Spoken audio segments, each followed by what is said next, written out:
interpersonal relationship when you are using language forms. Interpersonal relations, all right, in using language forms. So it is important to consider interpersonal relations in language, in using language forms. We have hello, hey, and hi. Can you tell me for addressing which people you will use, for example, hello rather than hi or hey? Okay, Sahad is responding. Go on. Yes, when I see with your device.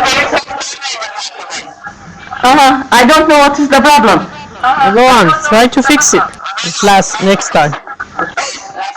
Okay. For friends, I use hi and hello. Hello? For who? For friends or an intimate friend. Hello for intimate? Yes. I don't think so. Okay. Usually hello, we'll use it when there is a, let's say what Zainab is stated. Okay, listen Sahad to Zainab. Okay. Very good. Zainab, what is your response? Hello, do you hear hello. me? Okay, you are just using hello. Okay, in Okay, addressing me. All right. There's formal and informal. Yes, very good. For formal and informal. You know, We when you could are say talking. informal, All right. like Hey. hello or how are you? Okay. What are you doing? And good morning, good afternoon, good evening. Nice to meet you. And informal, we could say hi, what's up? What's your news? What are you doing? Very good. How is things? All right. How are things in informal? So this is a matter of formal and informal situation. So hello, you are just when you want to greet me because of the social distance somehow. Of course, I like to stay as friendly as possible, but because of the context, when there is a social distance between the people, then they will use different forms. Thank you, right? So this is how do we mean by pragmatics, right? To be able to match the form with this social context. Let's see, Qasim, Qasim, and some. Good morning, doctor. Morning, doctor. Uh, Morning. just I wanted to comment about the word hello and hi and how the participant use it, but you have already commented about it. So normally that people they use either it is formal or informal, it doesn't matter.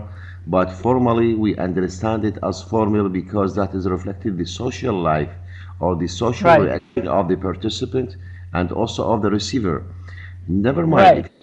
Okay, so if you say hello, that the receptionist will understand it as a formal because he analyzes it pragmatically.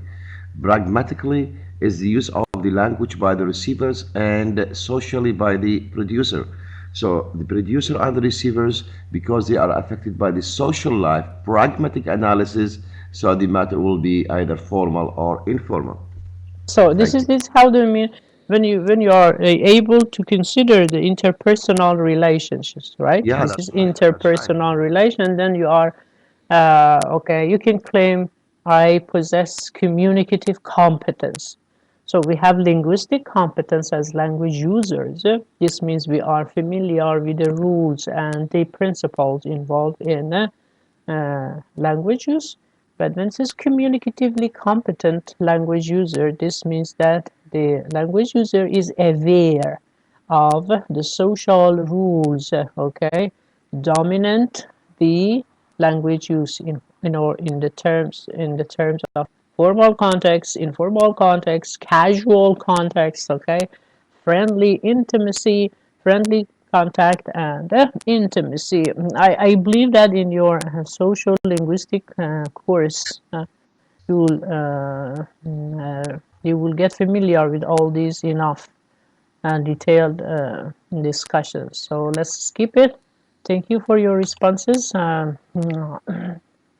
We stated that psycholinguistics is concerned with two main questions. One is the language knowledge. What kind of language knowledge we have in us? Do you have something to share in us? Go on. I'm waiting for your voice. I don't have your voice. It seems that Inas have some problem with the phone. His mic. Inas. So sorry, I cannot wait more than that for you.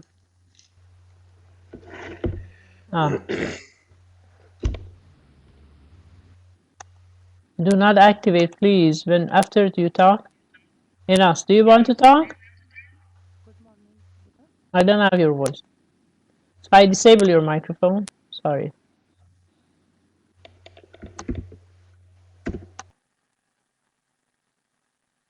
Very good. The other primary question with which the psycholinguistic is concerned, what cognitive processes are involved in the ordinary use of language. So we are repeating this several times so that you can internalize the fact that the main concern of psycholinguistics is dealing with the cognitive or mental processes. For example, the processes involved in understanding a lecture. You are listening to me. You are unaware of the processes you go through in order to comprehend and to understand me. But the experts in psycholinguistics try to analyze the processes. I'll give you examples of the processes in order to make this clear and to illustrate how the mean by processes involved in understanding a lecture, reading a book, writing a letter, and holding a conversation, right?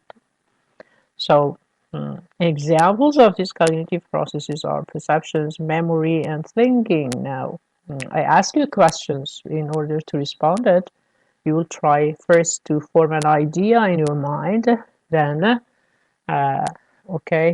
try to materialize this idea by making use of the right words, all right, and the right combination of the words, and then try to relate this combination of the words to form sentences to the social context in which you are performing, and finally you will be able to articulate the right response, all right.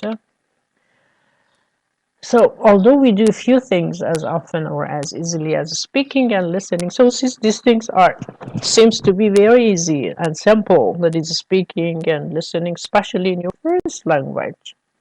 But and then when we analyze the steps we'll take in our language use, for example, when we talk or listen, then we will find that considerable cognitive processing is going on during these activities. So I may raise you these questions that it seems that talking and listening is a simple process. If I claim this, you can challenge me by referring to psycholinguistics.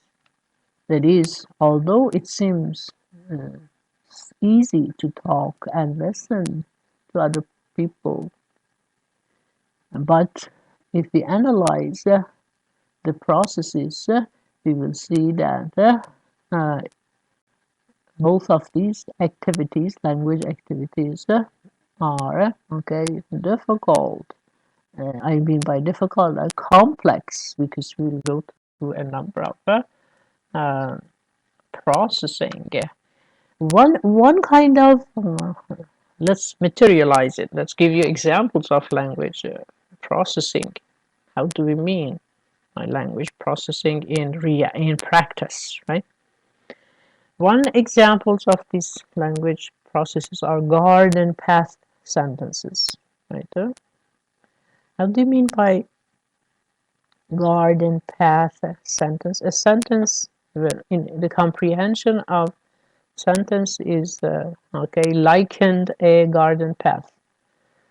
You know, each time you are exposed to you hear a sentence, okay, you need to interpret it, right? And this interpretation is like taking a path in a garden in order to get to your destination. And what is the destination in understanding a sentence is to figure out the overall meaning, the final meaning.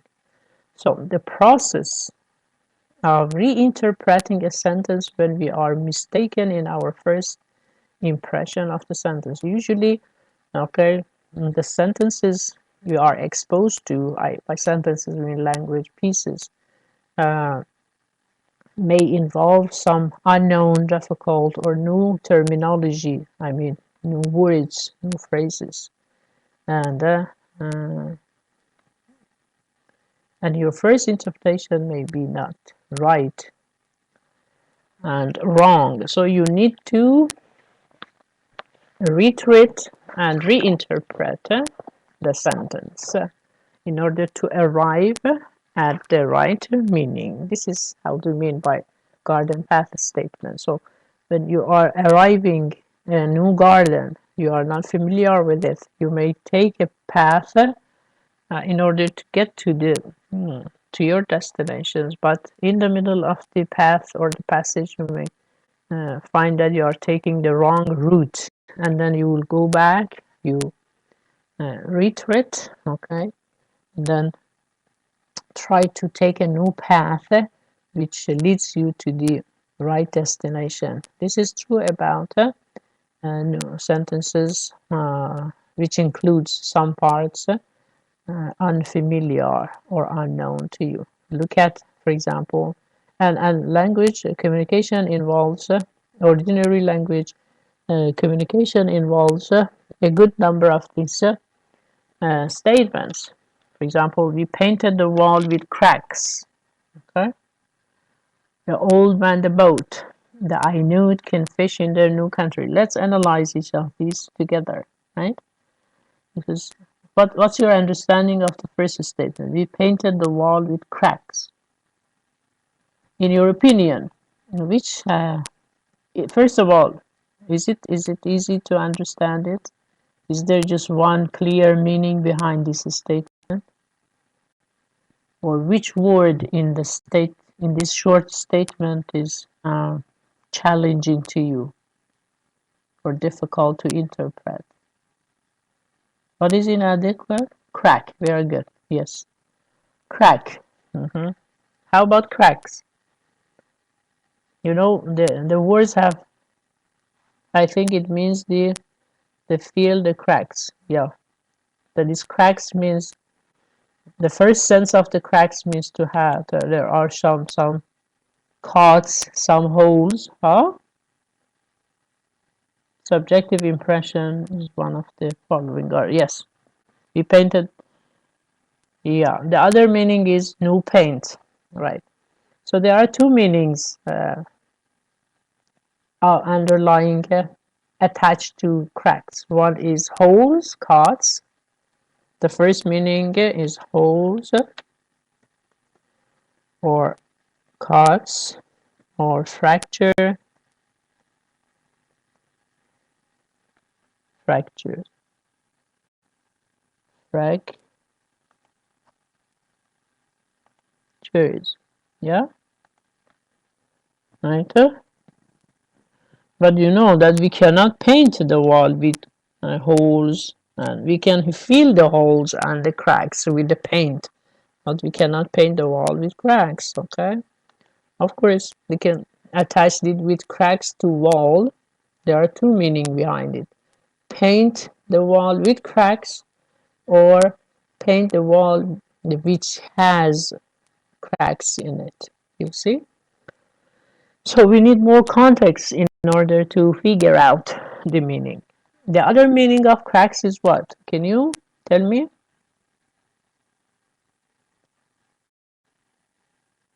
Bravo.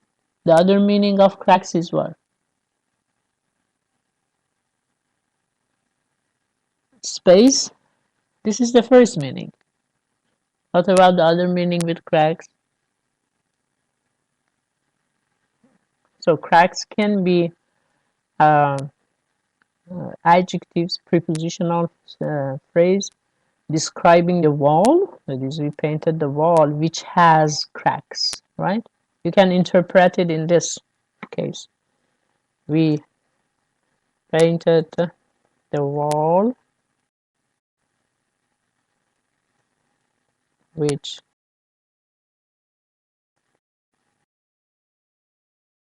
has cracks, means, right?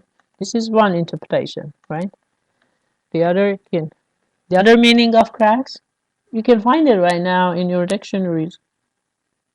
Incisions, split. This is the first meaning, Sarmad. The second, cleft. This is the first meaning again. The second meaning is the second meaning.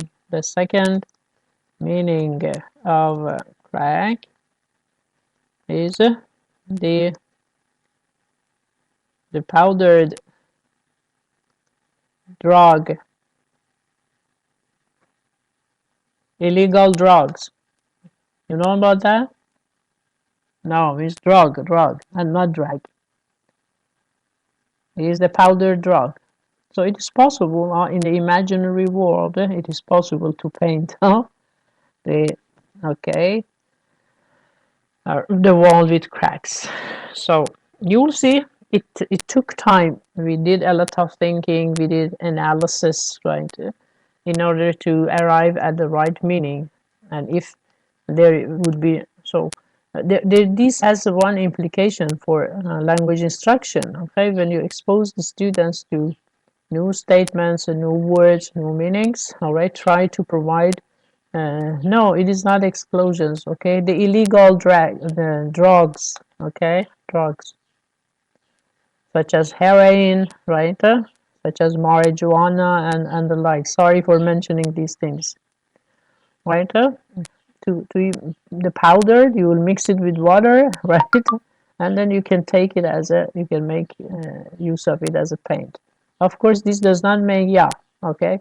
This does not make sense in the real world, that is to paint the wall with powdered drugs, but in imaginary world this can happen. So okay, uh, as language instructors, when you expose the students to the pieces of language, make sure that you provide enough context, right? That is to contextualize the your meaning, so that we can the students can figure out the right meaning. How about the next statement? The old man, the boat. Do you take it as a statement or do you take it as a phrase? Mm-hmm.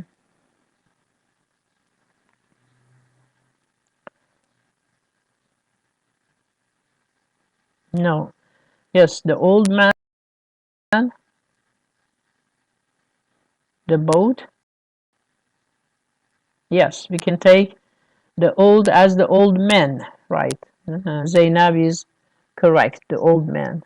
Boarding a vessel? No. So we can say the old as the subject, man as the verb, not as a noun. Man as the verb means to control, to control. Okay, the boat, that is, they were able to control. Or you may take it as the what? As a phrase. It can be then the title of a novel. I don't know if you know Ernest Hemingway. It has a novel, is The Old Man and the Sea, right? The Chinese lives every day.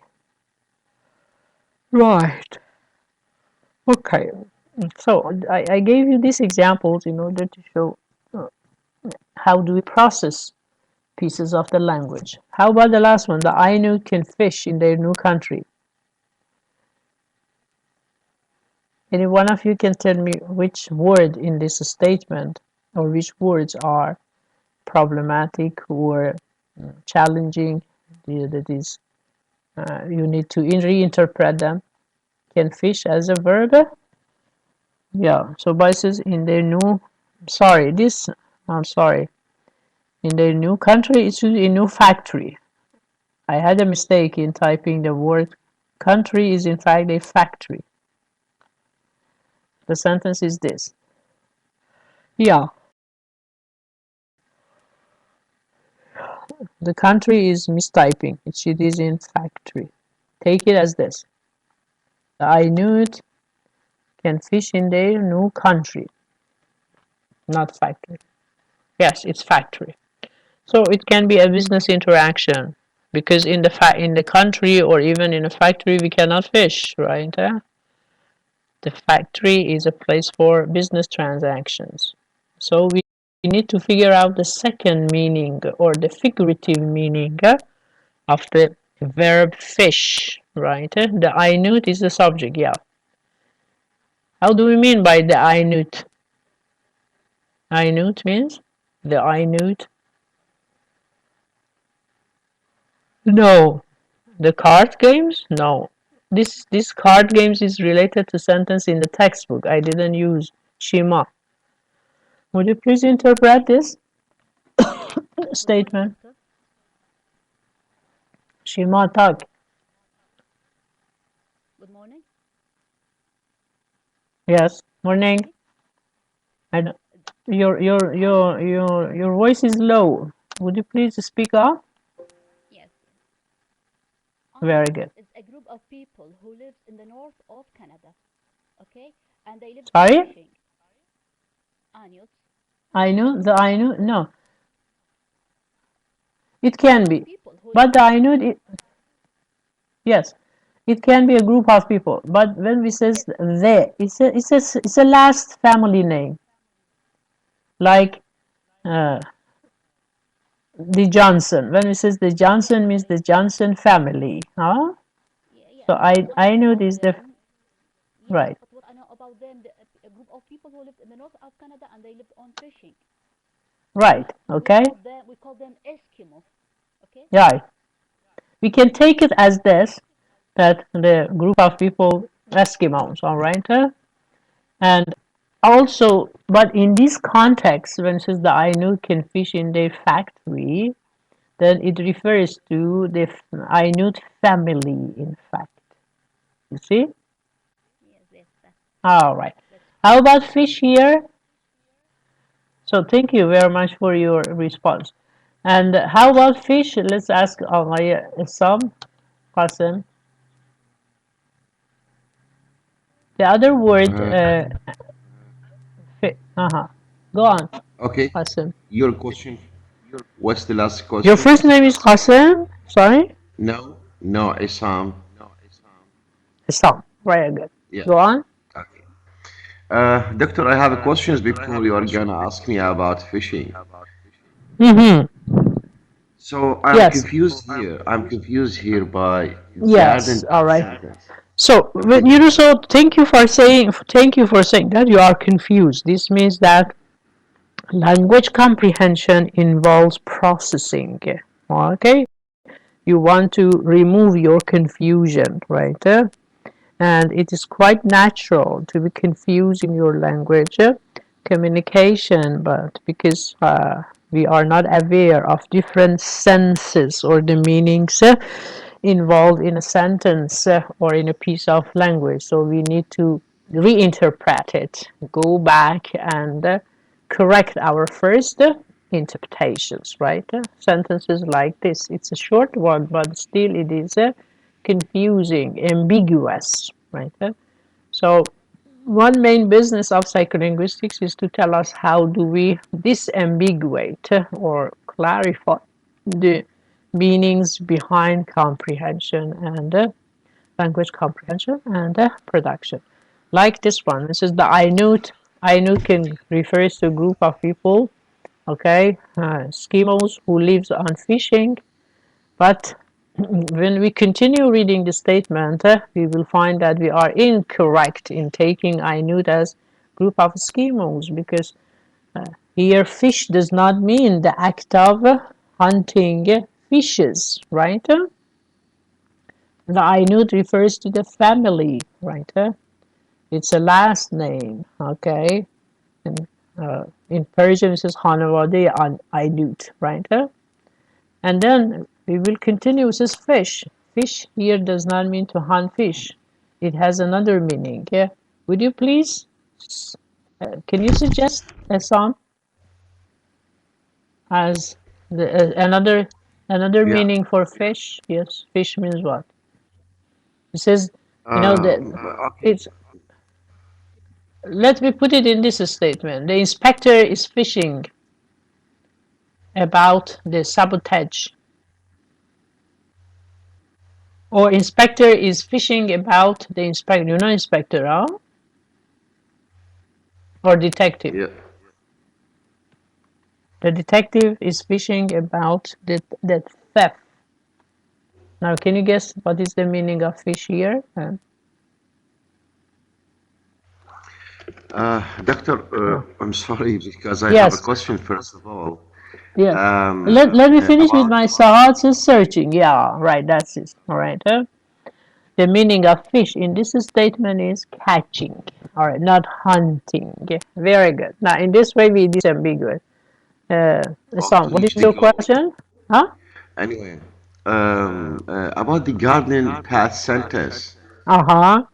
So here, whenever you said, for example, that as I gave you example, by the way, it's similar to the example, the Inuit can fish in their new country. Uh-huh. So you said No, of here course the that country I mistyped it. It is new okay, factory. the factory, Uh-huh. I mean, factory. So here that you has two meanings of fish, as you said, first of all, that the Inuit people, by the way, I think the Inuit people are a group of people who are living in the north of Canada, and they are, gaining their own living Yeah. Yeah. by fishing, If we and do not, also, if up to this part, okay, if it says the Ainu can fish, your interpretation is correct. But when you okay, continue with the rest of the statement that is in their new factory, then you need yeah. to interpret to, okay, the meaning of Ainu and also fish. This is how they mean by garden path statement. When you need, Okay. all right, to figure out the several meanings of the words you are exposed to. This So, has a lesson for us as language communicator, that we should not rely on the first senses of the words which comes to our mind. We need to so do you consider use, the so do, overall statements. Right. okay, I'm Go sorry. on. So do you mean that the garden path here, it means that there is interruption or there is a vague with this sentence Right, that's it. Princess. unless you Right. The analyze? guard, yes, the garden faculty is that we cannot trust our first interpretation of Okay, okay, of any piece of language. We need to okay. reinterpret. But our mind Usually, is of trained. course, not all the time. All right. Okay, doctor, just give me 2 seconds, no more. But our mind is made is computerized one according to the psycholinguistics, and at the same time, that is the memory, the intellectual, Right. and how we are produced and analyzed, and then we acquire language. So this means Mm-hmm. that our mind can Yes. analyze and can produce. So, No. okay, let me complete. I give you one point. So whenever I gave you example here that the Chinese ship leaves every day, the same question I can ask you here: how can you understand from the meaning of the verb leaves? Yeah. First, because you have a language knowledge, and second, there is a context for you to arrive at the right meaning. This is what I mean, because sometimes we don't use our language knowledge and we do not analyze the language very well. But at the same time, that our mind can analyze according to the Chomsky, what he said about the competence of performance or the analysis of the what you call this, that the innate also. Now, yes, this is something else that you are born into the world with your language device, all right? And basing and how does that language device functions because of your exposure. If you are not exposed to a language, how do you expect that a language device works? So you need to store your language knowledge in your working memory, and also based on that language knowledge, which includes phonology, morphology, semantics, syntax, and pragmatics, then you are able to interpret what comes to you, right? And then to formulate the right responses. Right now, you and me and the whole class are involved in language processing. You see, we are trying to comprehend, we are thinking, we are taking in the information, we analyze it, and then we try to make sense of our language communication. Psycholinguistics is concerned with these processes. That's right. Thanks a lot. Very good. You are welcome. So from now on, when we are exposed to pieces of language, we need to, okay, we need to try to re-infer, because usually in language communication we do not speak our mind, you see? That is, the words do not, okay, deliver, okay, our final intention. The words have different senses, and we'll try to figure out the right senses on the basis of the context and the shared background knowledge. So in our language teaching, okay, and instructions, we need to provide as much context as possible for the students to figure out the right meaning. Thank you for your all contributions. Let's continue. There are other frequently experienced sentences causing confusion. That is, I believe right now you agree that our language communications, ordinary language communications, involves degrees of confusions, right? For example, this fat people ate accumulates. How do you interpret this statement? In your midterm exam, I may give you a number of statements and you need to figure out their meaning then. Okay, collect? Depends on semantic knowledge, right, sir? So which one, okay? Do you know all the meanings of all these individual words? Fat, people, eat, accumulates. But you can have different interpretations of them, right? Enos again. Go on. There can be two interpretations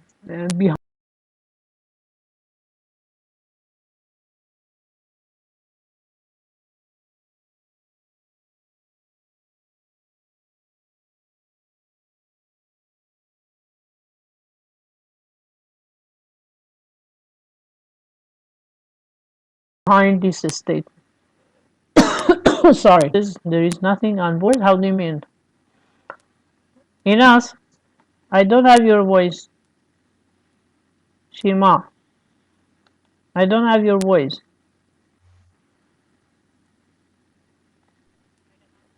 I cannot be sorry. I need to complete. Yes, Uh huh. there is nothing Now I have your voice, Shima. Go on. because there is Very nothing good. to share on the board. Just speak up, Shima. Shima, speak up. There is nothing to share on the board. I can't watch anything.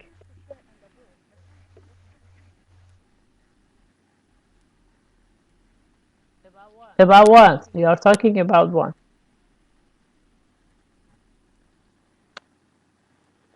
No, I ask you to interpret this statement. Fat people eat accumulates.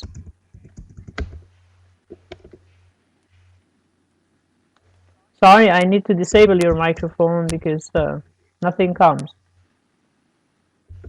Right? The others, okay.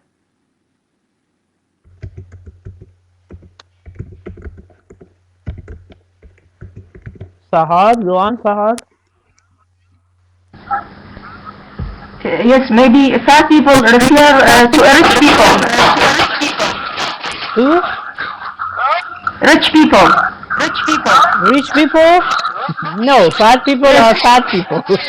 The people who are heavy, Yes, huh? the The first first are, sentence. yes. Okay, this is we lady do not want to be referred to as fat, huh? This is fat people are heavy people, right? They are not thin, they are not slim, they are not fit, right? Okay. This is one, yes. Fat people, but if you continue, you are Sahad, huh? Yes, my name is Sohar. But if we continue, says fat people eat accumulates, then it is grammatically wrong. If we take Yes, fat and people together as a phrase, as a noun phrase, fat people means those people who are heavy. yes. It accumulates, then does it make sense grammatically? Two main verbs following each other. No, it must be, it No, must be a noun. it is not. It doesn't sound grammatical, right? Yes, So we need to make a separate fat from people, right? yes. Fat people eat accumulates. We need to read it in this way. Fat people eat accumulates. And then if we want to be more comprehensible, we can, let's say, enlarge the statement. It says, fat which people eat accumulates. This is the original sentence. You know that in language communication, we'll try to be economic, that we'll try to shorten the piece of language we'll use it. Here, we change the adjective clause, that is fat, which people eat, accumulates, into a participle phrase. That is fat people eat, accumulates. Thank you. Thank you, sir. All Thank you. right, that's it. So we'll see that we will go through a number of processes in order to be able to interpret a sentence correctly, right? And appropriately, both grammatically and semantically and pragmatically, right? And psycholinguistics is concerned with this processes involved in language comprehension, language interpretations. There are two more statements. You can take it for your for next week. Okay, it is interesting to disambiguate it. The way people receive the information, active and retain what? Attention, you mean, huh? So, different articles and also studies were done on garden path sentences. I remember I did one with one of my PhD students about how the students, how we can help the students in order to deal with garden path sentences. It's a interesting subject matter, interesting research topic. Of course, a lot has been done on it. Just if you are interested, you can refer to that literature in order to see how to deal, because I found that some of you are language teachers. So when you see your students cannot follow you, you need to provide more information, more context, or to help them learn to make use of the strategies for disambiguating the meaning of said statements. One here, for example, in terms of the first fat people, it accumulates. You can enlarge the statement for them. That is, the original structure was that the fat which people ate accumulates. Okay. And because of that, some individuals become heavy and rounded, right? Very good. So, in fact, by garden path process, we mean in the course of comprehending language, we are making decisions, right? Now, I try to exemplify how do we work, how do we get involved in language processing, and each time we made different decisions, okay? And in making these decisions, in fact, we are doing mental work. Another kind of language processes is when we disclose the meaning behind indirect requests. Okay, for example, consider a sentence like, "Can you open the door?" Mm-hmm. There is again a number of meaning behind it. This is literally, this sentence literally means the first meaning, the first sense of this statement is that asks whether we have the ability to open the door. It targets the people ability to do. But in fact, we try to stay polite and not to be rude. You know, during our language communication, usually we demand performing some activities. We ask people to do something for us, but we cannot, in order to save a face and not to sound impolite, we will use request sentences. Request sentence. The meaning behind this request sentence is to use such kind of structures. So everybody assumes that the speaker is asking us to open the door in an indirect manner. If you stay polite, then the people listen to us rather than to yeah. So the first meaning is incorrect. That is, you are able to open the door, right? Or sometimes, what about this statement I make? Okay, if I make use of this statement, hot in here, isn't it?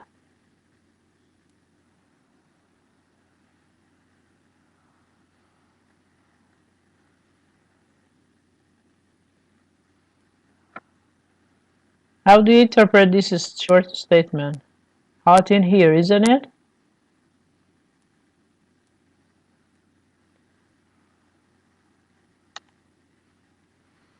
Hot in here, isn't it? What's your interpretation of this statement? Somebody's mic is on. Please turn off your mic. Oh, Qasem is. Your mic is on. How do you interpret? Can you switch on Yes, the air conditioner is air conditioner, not condition, but conditioner. Yeah, one interpretation is this. Out in here, isn't it? So it's an indirect request for turning on the cooler or the air conditioner. How about another meaning behind it? Open windows, what else?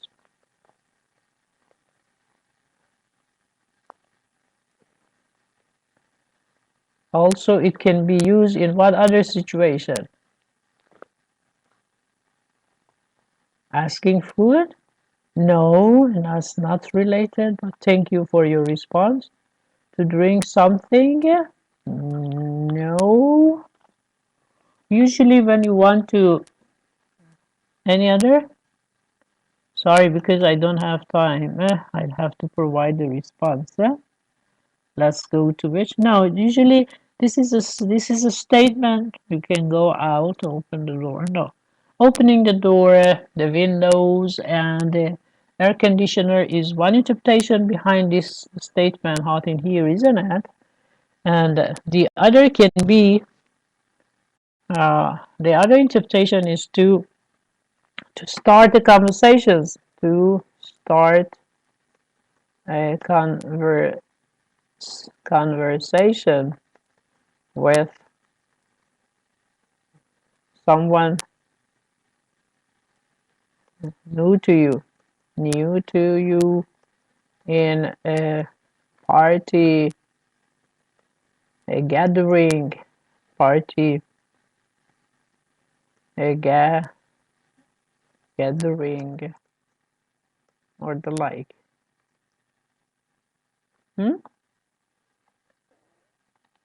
That is to break the ice. Are you familiar with this idiomatic expression? To break the ice.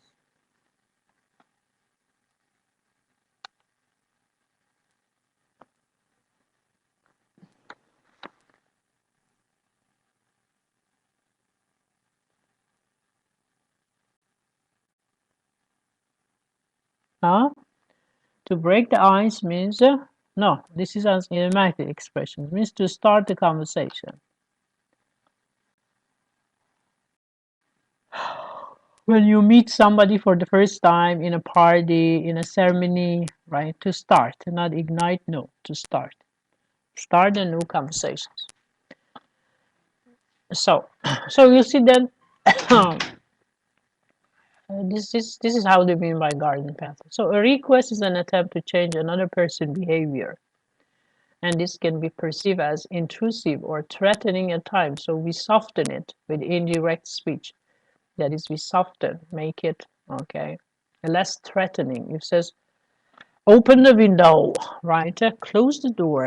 Of course, sometimes we need to be demanding, but most of the time we should not appear intrusive or threatening. Otherwise, the people uh, cut with us. The people won't listen to us. Nobody follow us because in our relations we need to respect each other and to observe the people face positive face. So we know this because it's a part of our pragmatic knowledge of our language. So pragmatically you process the language in comprehension and productions. From a processing standpoint, speaker takes this pragmatic knowledge into account when producing a statement such as the one mentioned above in a social situation. So you will see that the act of in which way it is threatening. Which one? When it says open the door. If it says open the door, instead of saying, would you mind opening the door? When we says, would you mind? Compare. Okay, so this is another type of indirect questions. Would you mind? Would you mind opening? Sorry, کجا رفت? Would you mind opening the door?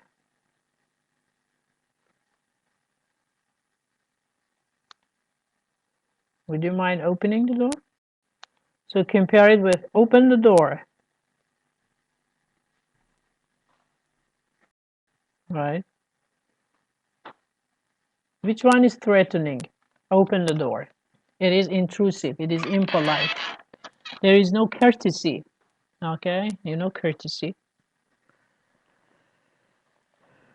This is we need to obey ethics. And these are a part of our pragmatic knowledge. Of course, I says in some situation, you need to be demanding. You need to be threatening. But depending who you are talking to. All right, thank you very much for following me. The next topic is language in aphasia. I want to have a break, a short break for 5 minutes to take my tea to clear my throat. All right, so I'll be back soon for the next topic, which is language in aphasia. All right, and that's it then.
Hello again, I'm back. I hope you are there. Are you following me? Hi. Zaid Alwan Muhammad, Muhammad Saleh Juli, Zahra Muhammad Jamir. Hi everybody. I hope you are refreshed.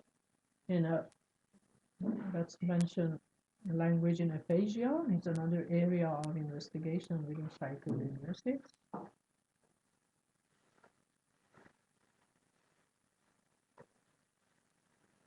Another main interest in psycholinguistics is aphasia. How do you mean by aphasia? It is confounded that Enos wants to. Sorry. Yes, Enos. Do you have anything to share? We have other volunteers. Shima. Sorry, we can just have one mic on, so that yes, you are who? Shima. Yes, Shima. Okay, go on, Shima. Yes, and aphasia is a language disorder due to brain damage. Yes, good. Aphasia Language disorder due to brain damage. yes, It's a simple, yes, right it's a definition for type of aphasia. yes. Wernicke's a type of aphasia. Wernicke is a type of aphasia. Thank you, Shima. Let's give chance to other students. Some, not you, because you talked a number of times. Sorry. Let's give chance to the others. Those who raise their hands. Those who do not have talked since last week. Let's ask, for example, okay. Sahad also talked. Sahad, do you have anything to share? What about the others? Also, you can raise your hands. Jabbar, Zainab, Muhammad, Sahad, your mic is not okay. Yes, I hear you. Ah, all right. What's your point? Okay, Wernicke's aphasia is involved a breakdown in semantic. Very good. Also, so aphasia, as stated by your friends, and I put it here, we mean we are involved with impaired language functioning. Would you please turn off your mics? Sahad and also Shima, turn off your mics. Impaired language functioning is due to the brain damage. One type of aphasia, as stated by Sahad, I think is Wernicke aphasia, which is what? Breakdown in semantics. This is the example I gave. I extracted from your textbooks. You have it there. Before I was in the one here,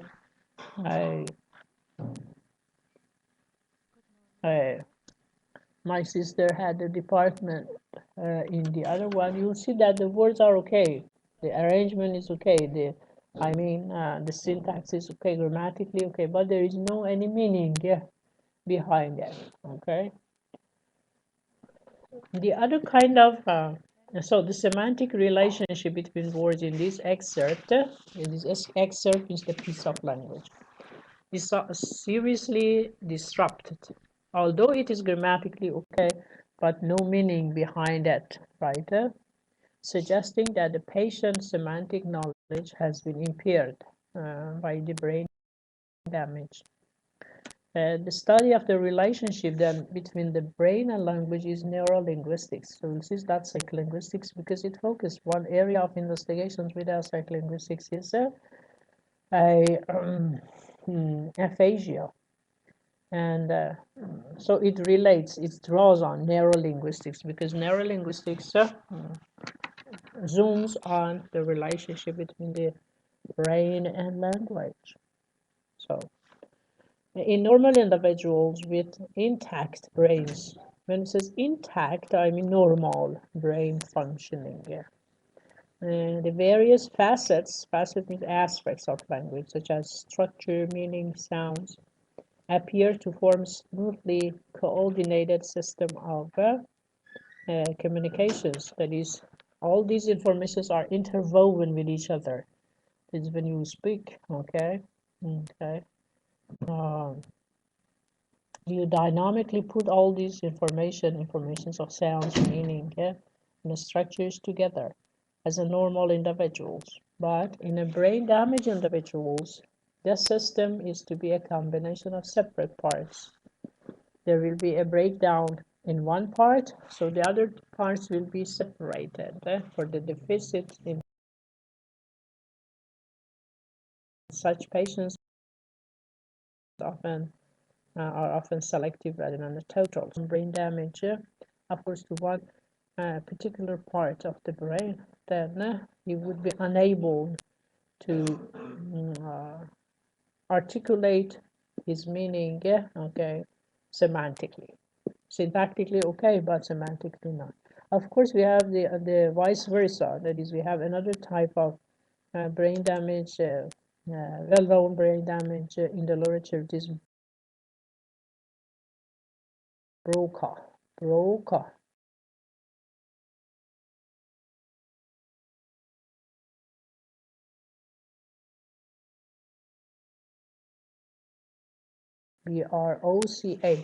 This is on and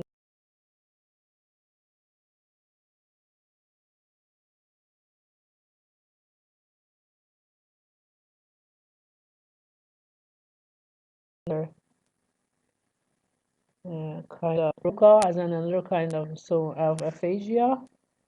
Let's read the other is just see now 3 people. Ali says Ali Hassan Musa, aphasia is always due to injury to the brain, most commonly from a stroke, yes, particularly in older individuals. No, it may happen also to youngster. Brain injuries resulting in aphasia may also arise from head trauma, yes, from brain tumors and form, yes. So psycholinguistics is interested in aphasia, that is the relationship between language and brain. So it draws on neurolinguistics because through aphasia we learn about which parts of the brain involved in language functioning and which part of the brain is responsible for example, semantics, syntactic, and the like. What about Broca? Aphasia? Do you know about it? Any one of you? I'm sure that you have heard it because it is again the well-known. Okay, it could be unheard in comprehension and production. No, Broca. When your language production is semantically impaired in Broca, and you can then refer to the literature in order to know more about in Broca.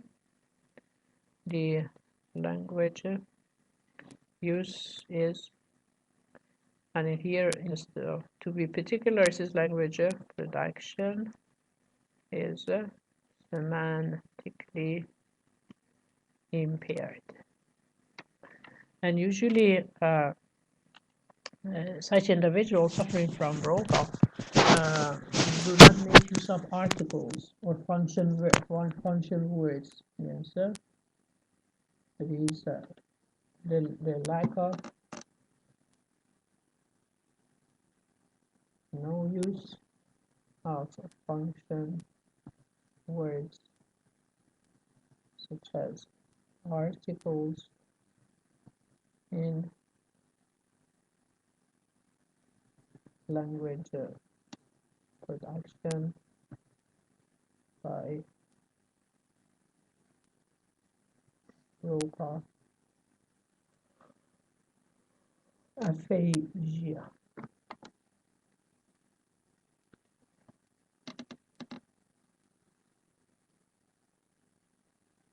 Very good.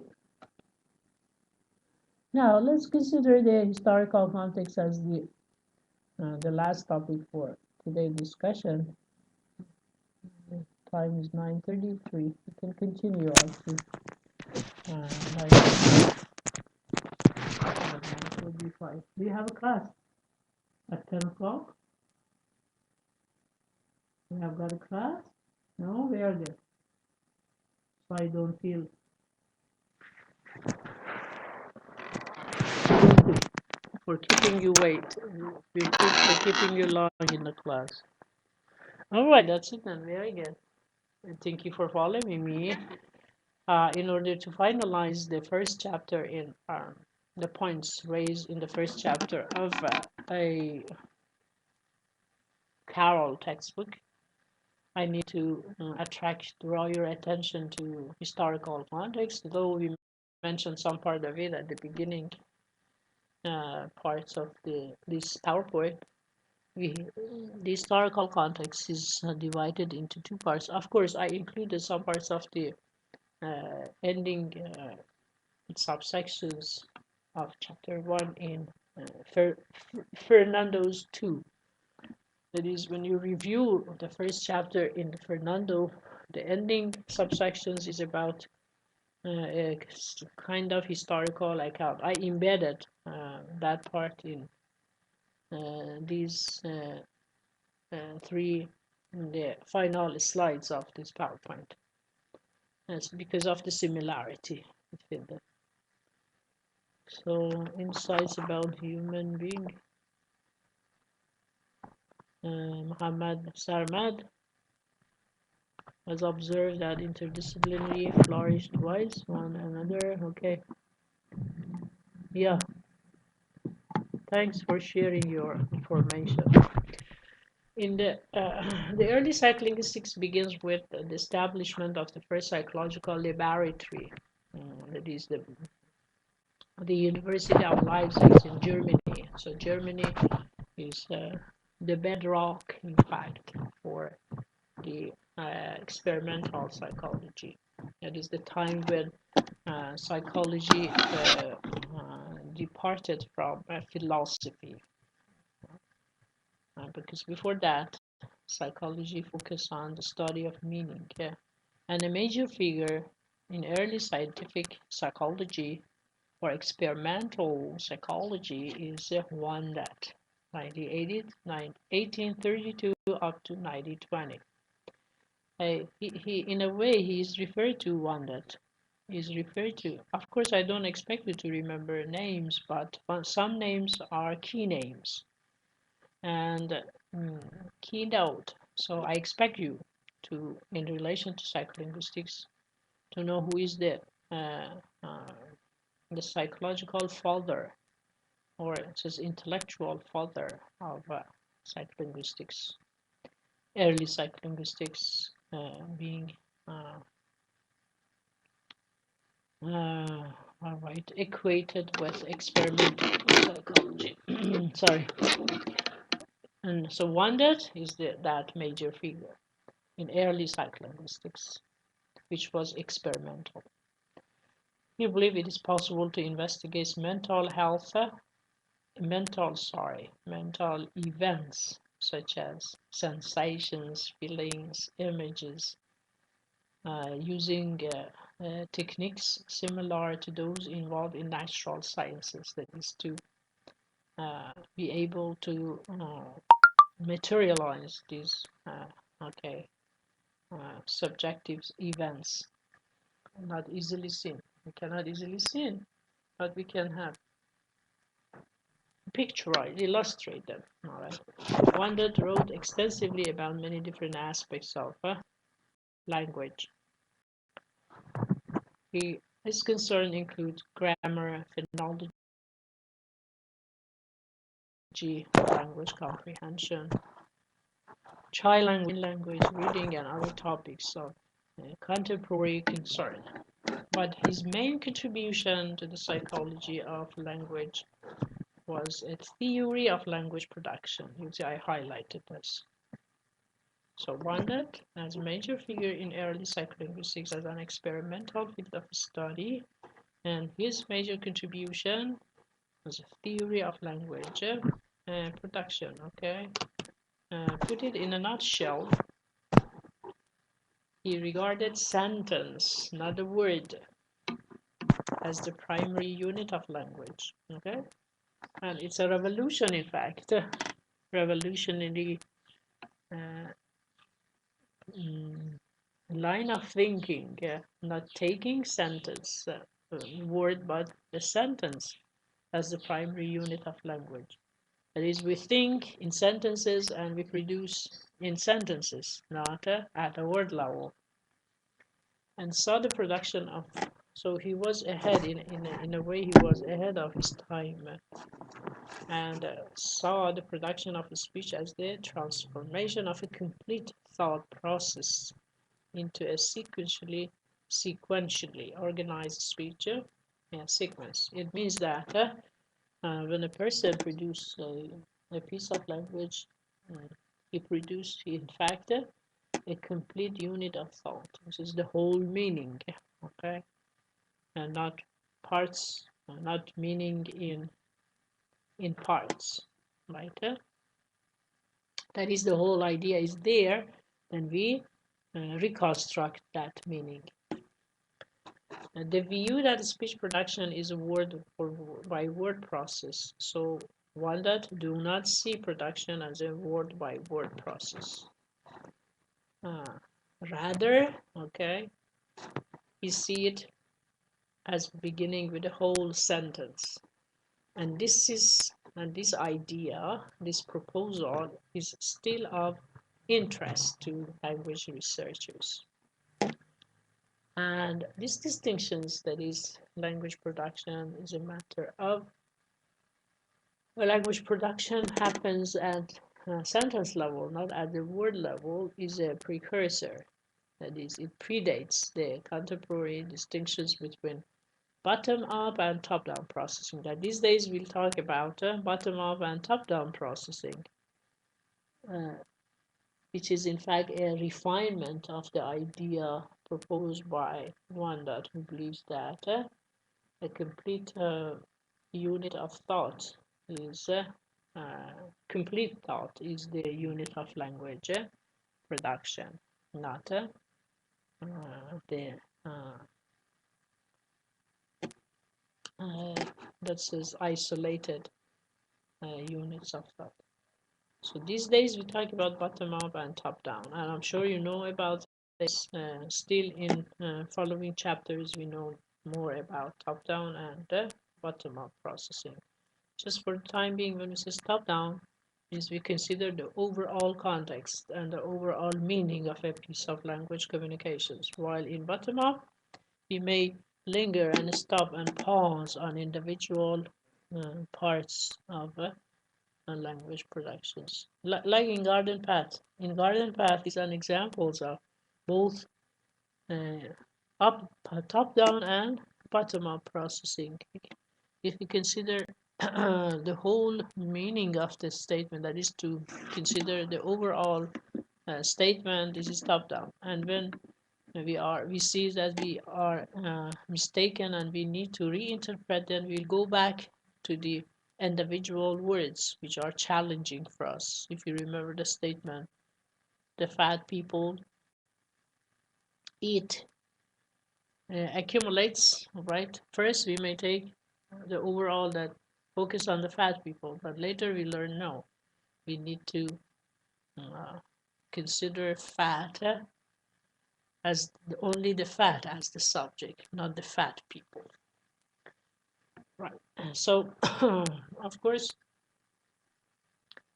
we will make use of these two type of processing simultaneously. Usually, there is interaction between these two processing in order to arrive at the right meaning of a piece of language. So by the 1920s, it was behaviorism who took over the mainstream of experimental psychology, favoring the study of objective behavior, often in laboratory animals. Why? Because psychology and psycholinguistics were attracted to make use of the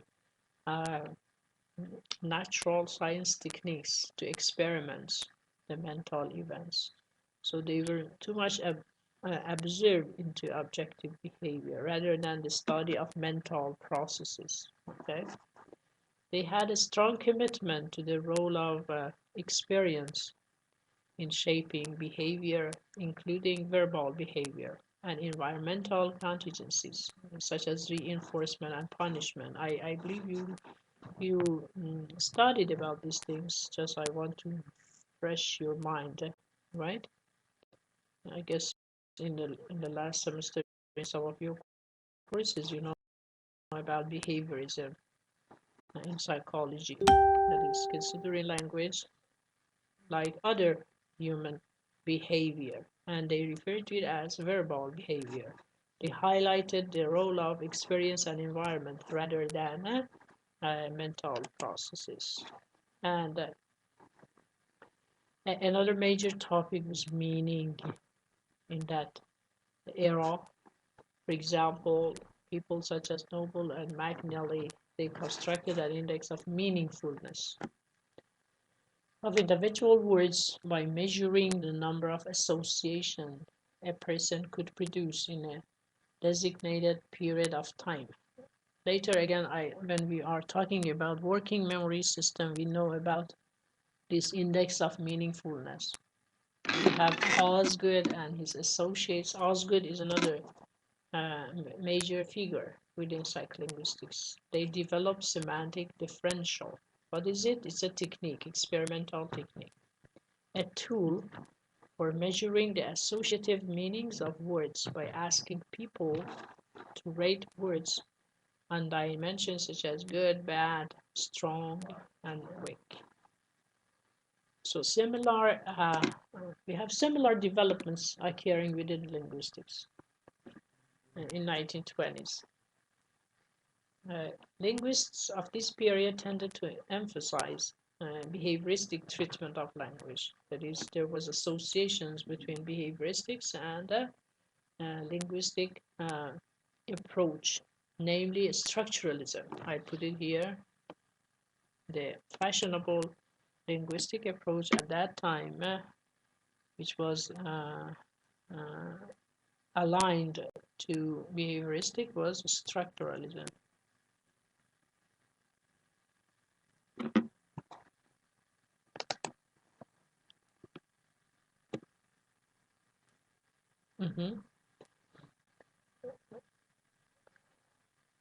Again, such kind of linguistic approach reference to mental state of processes was meticulously avoided.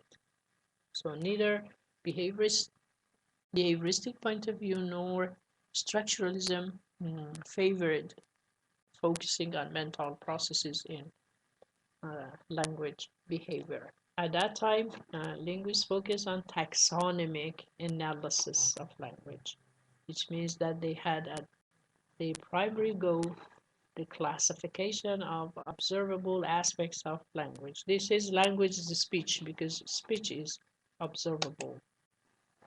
The method of analysis, I mean structuralism, they listen to speakers of the language, figure out the phonological units, and classify them into higher level categories, right? So the commonality between linguistic and psychology named the common thread, all right? What joined them, okay?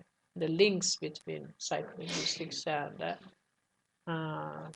psychology at the middle of 20th century, that is 1920 onward, was the view that everything interesting about language is directly observable in the physical speech signals.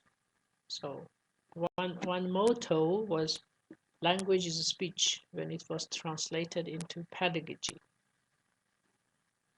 So the general view of linguistics and psychologists was of language as a system of discrete behavior. You know, discrete means separate. That could be observed, classified, and understood in the individuals as chain of associated behavior created by conditioning in childhood. But despite the inherent interconnections between the fields, psychology and linguistics divorced for a period of several decades. That is, how do you mean this? That is, despite the inherent interconnection between the fields of psychology and linguistic studies.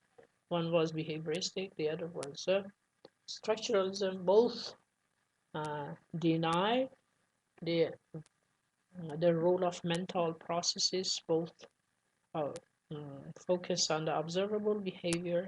Still, they divorce for a period of several decades, especially the structuralism such as Bloomfield and Lado. They do not obey and they do not believe in the tenets of behavioristic psychology. Very good. Now, let's see what is the later psycholinguistics. So time is 9:49. We can stop it here. Next time, we will start with later psycholinguistics, and because it includes the ideas of Chomsky's and some other, and his proposal against behavioristic account name associative chain theory. I need to detail it for you. So let's leave it for next time. And together we will cover the first chapter in Fernandez. I mentioned it to you, I believe, last session. I of course, I covered part of the first chapter in Fernandez. I mean, Origins of Contemporary Linguistics, page 20 in Fernandez. We already covered part of it, so please study pages 2 to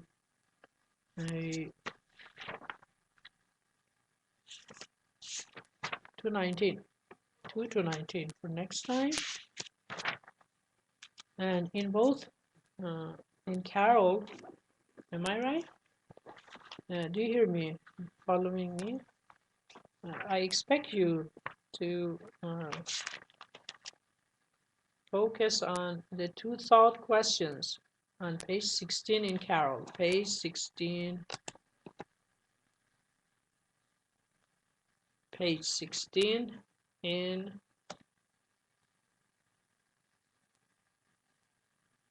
Carol.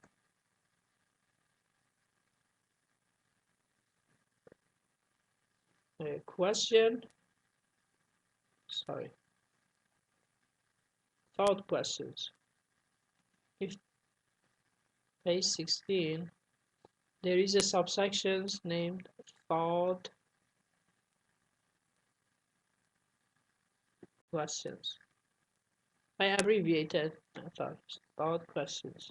Okay, so here I need you to focus on thought questions.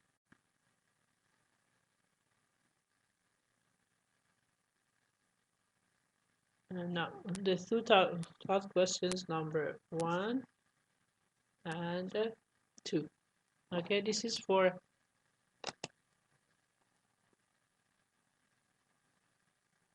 Carol. Okay.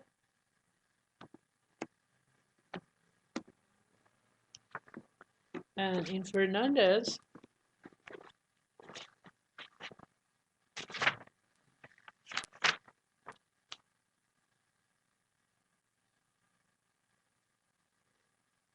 study questions in Fernandez.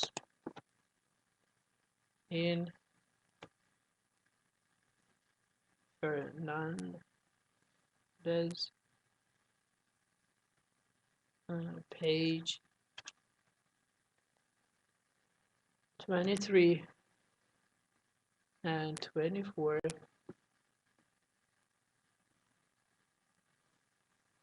There are study questions. I would like to focus on questions number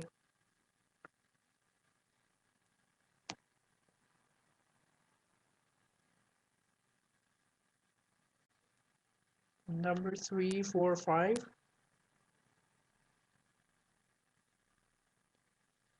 3, 4, 5, 6 on page 23. Let me put a check mark in front of you, in front of it. I may ask you to describe any one of you. Of course, we cannot go through all the questions, but be ready to supply any question.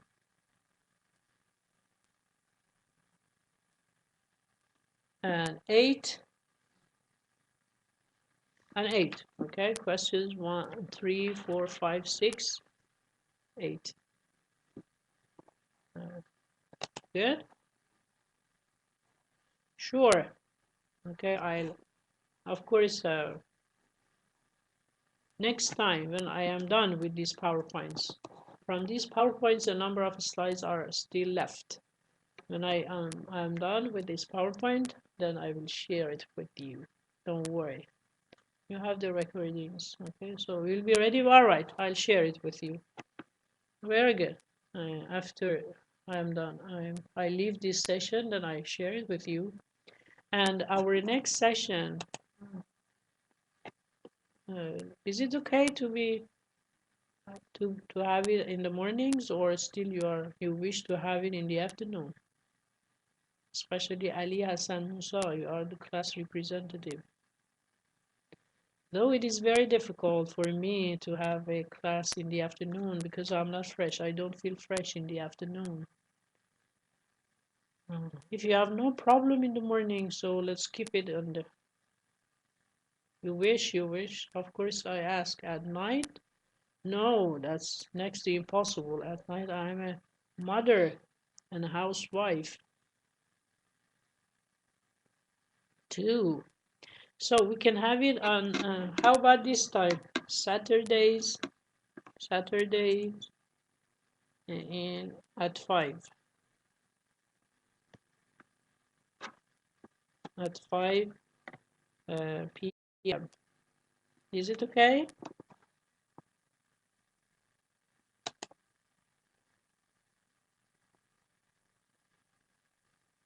It's okay? You have a session? Saturdays?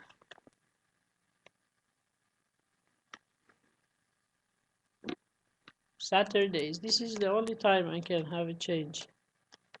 One of you stated I have a session. Then Ali Hassan Musa, tell me about, okay? No, it is 43.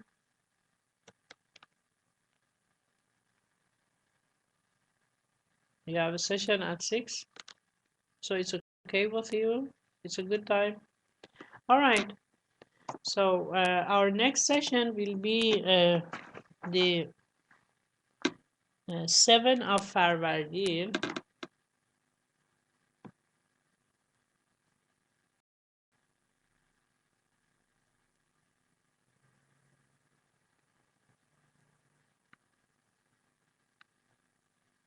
Then or in based on Christianity data is 27th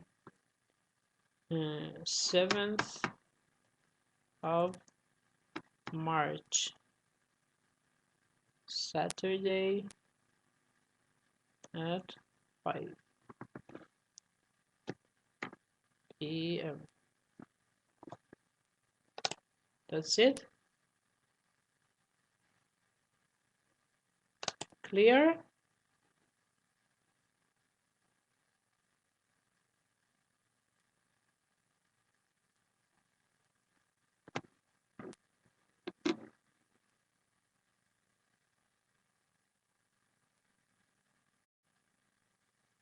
Very good. So just let me again. Where is my pen? Yeah, we stop at later psycholinguistics, Chomsky, later psycho. We will continue with first chapter in Fernandez and asking you the questions. So be prepared for the questions. The questions may be, some of these questions may appear in your midterm or final exam. Thank you. Have a nice day. Bye-bye and take care.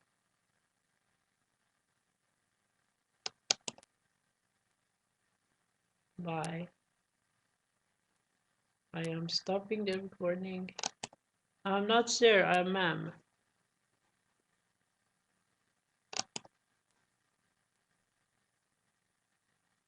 Wait, I'm waiting. What's your point?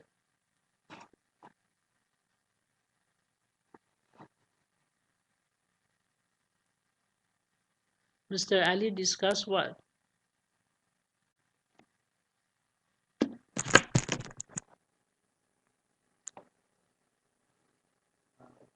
The matter of the next session?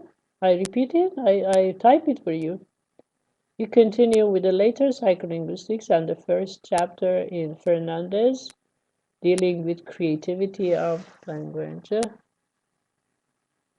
What is not suitable? The date? The timing is not suitable? Why not? You have class? Qasem, activate your mic. Raise your hand so you can talk to me. Yeah, in 27th of March. Yes, Qasem. All right. Okay, Doctor, thanks for accepting Yes. for changing the timing for the next session. I think about the timing it will be you said it will be 5 o'clock on Saturday, isn't it? Is it I not don't know okay that for my you? no, it's okay for me, but I don't know that my friends or my colleagues did they recognize that we have a session at 5 with Dr. Amir. So what time is suitable on Saturday for you? I didn't say Saturday, I didn't say, but I want my colleagues to think about this session because we have Dr. Amir at 5. You said that your session will start at 5, and with Mr. Amir we have at 3:30. With Mr. Amir Mashhadi? Yeah? Dr. Mashhadi, you mean? Yep. You have class then, all right? At So 3:30. at 3:30? Yeah. So if 5 is not okay, how about starting at 6 o'clock? Yeah, of course. If it is 6 or after 2 hours, I mean, it will be suitable. Yeah? At 6 p.m. Saturday Okay. at 6 p.m. 6 p.m. is okay? I cannot decide in the role of my friends. Right, that's it. Let So let's. Mr. Ali discuss it with you. Very good. Would you please turn off your mic so Ali can talk to me? Yeah, okay. That's it then. Ali, Musa, Hassan, go on. It seems that I regret changing the timetable. Let's stick to India to the original timetable. Yes. Yes, Go on, Doctor. Ali. Doctor, we will discuss with Dr. Mashhadi because you know that we have a lecture at 6:30 in Iraq. Oh yeah, I mean it's at 7 o'clock, 7 p.m. in Irani time with All right. So Dr. you have a Sadat. class. Okay. Yes, How about Sunday afternoon? Sunday we have 3 sessions. Oh, so sorry, I cannot help you anymore Yes, then. the first one is yours, and we have with Dr. Imam and Dr. Jalili. Jalil Fat. So these are the Yeah. only option for me then. Okay, Saturday in the afternoon. Okay, well, What time is suitable? Saturday from 2 o'clock Doctor, on. Yeah. please, we will discuss with Dr. Mashhadi to change the time. Okay, so So I don't want you. if you I agree don't with want. us, Yes, I don't want you to interrupt the other my other colleagues' no, timetable. we I didn't have have any lecture yet no we lecture didn't yet. have any lecture yet with Dr. All Mashhadi. right. Yeah. So just inform me then.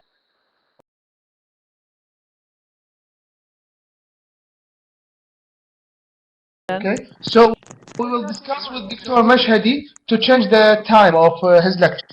All right, that's it. So we will meet at 5 o'clock. Okay, clear. Very good.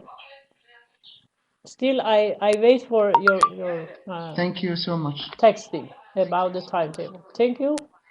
Welcome. Nice. Okay. Have a nice Okay. day. Bye-bye.